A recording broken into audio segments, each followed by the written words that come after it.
Hai kawan-kawan, semoga Anda semua sehat sentiasa ya. Adakah Anda sudah bersedia untuk mendengar firman pada hari ini, 24 April, daripada Pastor Chris Oyakhilome yang bertajuk Pelayanan yang Semakin Berkembang. Amin. Ayat pembukaan kita diambil dari kitab Roma 15 ayat 22 hingga 24 yang berkata, "Itulah sebabnya aku selalu terhalang untuk mengunjungi kamu.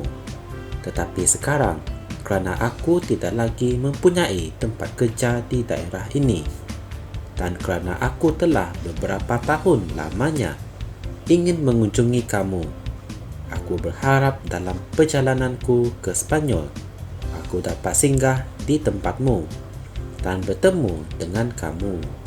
Haleluya. Saya berasa sangat terinspirasi oleh Paulus dan wawasannya terhadap pelayanan Injil.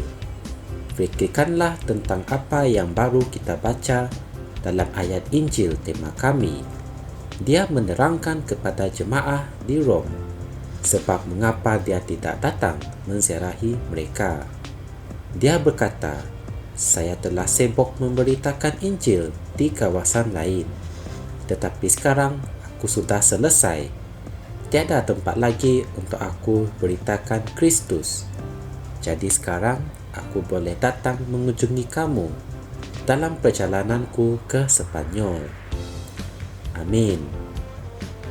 Apabila kamu mengkaji kehidupan Paulus dan para rasul Tuhan yang lain dalam kitab Kisah Para Rasul, kamu akan menemui suatu pelayanan yang semakin berkembang.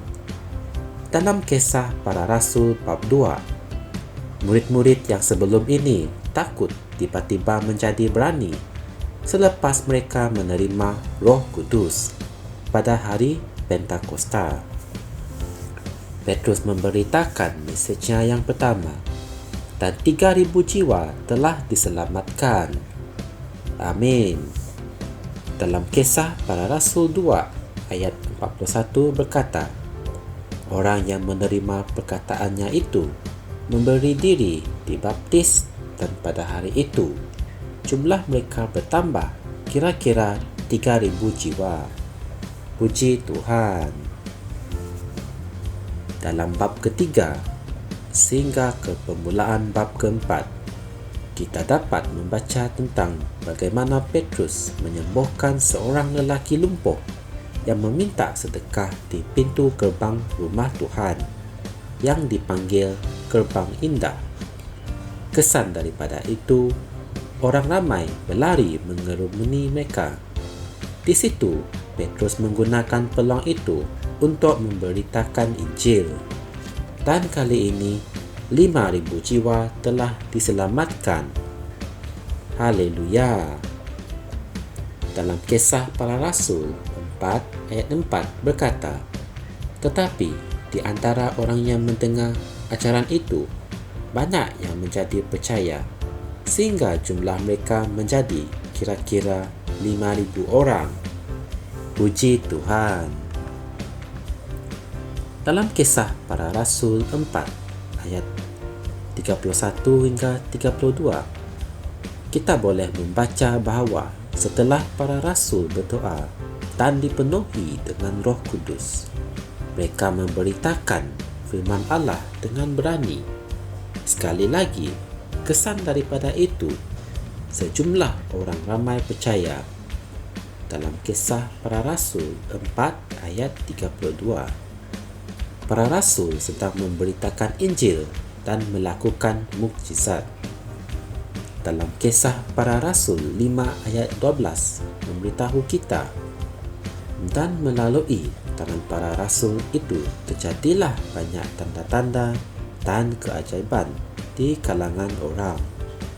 Dan mereka dengan saja sekata semuanya terus berada di serambi Salomo. Dan kemudian dalam ayat ke-14 ia berkata, dan makin lama makin bertambahlah jumlah orang yang percaya kepada Tuhan, baik lelaki maupun perempuan. Haleluya! Perhatikanlah perkembangan itu. Untuk kali pertama, 3,000 jiwa percaya sekaligus. Seterusnya, bilangan orang yang telah percaya adalah kira-kira 5,000 orang. Para wanita dan kanak-kanak tidak dikira. Kemudian sejumlah orang ramai. Ia tidak berakhir di situ. Dalam Kisah Para Rasul 5 ayat 14, Lukas mengatakan bahawa jumlah orang yang percaya telah bertambah. Itulah pelayanan yang sentiasa berkembang. Puji Tuhan. Marilah membaca doa ini bersama saya. Ya Bapa, aku mengucapkan terima kasih atas gereja yang sentiasa berkembang walaupun ada usaha yang sia-sia daripada orang yang jahat dan tidak munasabah. Aku berdoa untuk gereja di seluruh dunia agar ada kesatuan, kestabilan dan pertumbuhan di mana kita semua mencapai kesatuan iman dan pengetahuan yang benar tentang Anak Allah, kematangan yang penuh dan pertumbuhan yang sesuai dengan kepenuhan Kristus. Dalam nama Yesus, amin. Sebagai renungan tambahan, Anda boleh merujuk dalam kitab Kisah Para Rasul 2 ayat 47, Matius 16 ayat 18, 2 Petrus 1 ayat 10. Haleluya. Sungguh indah firman pada hari ini ya. Anda boleh mengetahui lebih lanjut mengenai firman ini dengan menekan butang like dan subscribe Rhapsody Reality Malaysia. Semoga kita berjumpa lagi dalam segmen yang seterusnya dan semoga Tuhan memberkati anda semua. Amin. Kami percaya saudara-saudari semua telah diberkati dengan perkongsian firman dari Rhapsody Reality. Bagi sesiapa yang ingin menjadikan Yesus Kristus sebagai Tuhan dalam kehidupanmu, kamu boleh mengucapkan doa ini bersama dengan saya. Ya Tuhan Allah, aku mempercayai Yesus Kristus, Anak Allah yang hidup dengan sepenuh hatiku. Aku percaya Dia telah mati untukku dan Allah telah membangkitkan Dia dari kematian. Aku percaya Dia hidup hari ini. Aku mengaku dengan mulutku bahawa Yesus Kristus adalah Tuhan dalam hidupku mulai dari hari ini. Melalui Dia dan di dalam nama-Nya, aku mempunyai kehidupan yang kekal. Aku telah dilahirkan semula. Terima kasih Allah kerana menyelamatkan jiwaku. Aku sekarang adalah anak Allah. Haleluya. Tahniah, sekarang kamu telah menjadi anak Allah.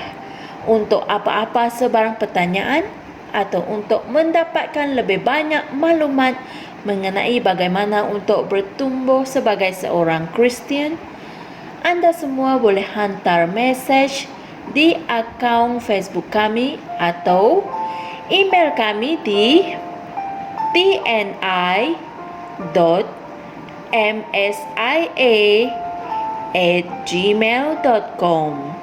Sekali lagi, tni.msia@gmail.com. Tuhan berkati anda semua.